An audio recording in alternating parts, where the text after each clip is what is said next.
Em nome do Pai, do Filho e do Espírito Santo. Amém.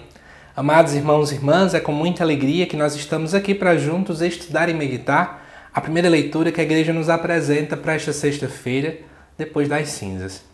O texto da primeira leitura se encontra lá em Isaías capítulo 58, versículo de 1 a 9, que nos diz assim: Assim fala o Senhor Deus, grita forte, sem cessar, levanta a voz como trombeta e denuncia os crimes do meu povo e os pecados da casa de Jacó. Buscam-me cada dia e desejam conhecer meus propósitos, como gente que pratica a justiça e não abandonou a lei de Deus. Exigem de mim julgamentos justos e querem estar na proximidade de Deus.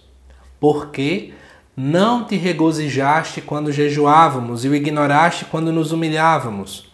É porque no dia do vosso jejum tratais de negócios e oprimis os vossos empregados.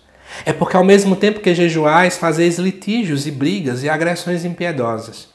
Não façais jejum com esse espírito, se quereis que vosso pedido seja ouvido no céu. Acaso é esse jejum capriccio? O dia em que uma pessoa se mortifica? Trata-se talvez de curvar a cabeça como junco e de deitar-se em sacos sobre cinza. Acaso chamas a esse jejum dia grato ao Senhor? Acaso o jejum que prefiro não é outro? Quebrar as cadeias injustas, desligar as amarras do jugo, tornar livres os que estão detidos? Enfim, romper todo tipo de sujeição? Não é repartir o pão com o faminto, acolher em casa os pobres e peregrinos? Quando encontrares um nu, cobre-o e não desprezes a tua carne. Então brilhará a tua luz como a aurora e tua saúde há de recuperar-se mais depressa.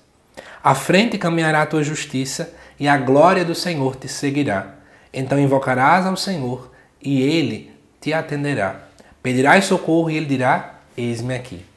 Amados irmãos e irmãs, para mim esse é um dos textos mais bonitos que aparecem dentro da Quaresma. Não sei se apenas ao ouvir o texto ou ler ele, você já percebeu a grande riqueza que apresenta-se aqui. Nós vemos uma crítica extremamente clara da parte do profeta Isaías em relação a um jejum que não agrada a Deus. E que tipo de jejum é esse? Ora, aqui nós vemos o profeta falando, que todo mundo busca ter proximidade com Deus, busca ser um com o Senhor, busca ser justo, busca ser isso ou aquilo. Só que ele percebe que tem um equívoco. É isso que aparece aqui. Ele mostra um questionamento do povo no versículo 3. Como se o povo estivesse questionando: Deus, por que tu não fica alegre quando a gente jejua? Por que o Senhor não nos observou quando a gente era humilhado pelos povos e por aí vai? E aí o profeta fala em nome de Deus algo muito bonito, É porque, na verdade, no dia do jejum, você está oprimindo os seus empregados. Ou seja, em outras palavras, é porque enquanto você jejuma, você está fazendo coisa equivocada e com orgulho de que está fazendo isso. Será que adianta? Vamos trazer para a Quaresma. Muita gente, eu vi posts em rede social que me irritam muito. Aquela discussão: qual tipo de penitência eu posso fazer na Quaresma? Várias dicas de penitência, tudo bem, não tem problema. Mas eu só vejo penitências como tirar o travesseiro para poder dormir sem travesseiro, tirar uma sobremesa, fazer isso ou aquilo. E eu vejo que poucas pessoas param para refletir naquilo que é falado aqui nessa primeira leitura. Ou seja, que tipo de atitudes também eu posso largar neste tempo. Não basta apenas o jejum. Veja que o jejum é importante. Ele me educa, ele me faz compreender já no âmbito material de que eu dependo apenas de Deus e de Deus somente. Mas eu não posso ficar nessa esfera. Eu preciso também, amados irmãos e irmãs, agir de modo concreto na vida do outro. E aí, continuando aqui, é falado também das brigas, das agressões impiedosas. E até fala: não faça jejum com tal espírito. Ou seja, não faça jejum se você está tendo esse tipo de prática equivocada. É a fala do profeta Isaías. E aí, ele vai colocar que ele prefere que tipo de jejum? Versículo 6.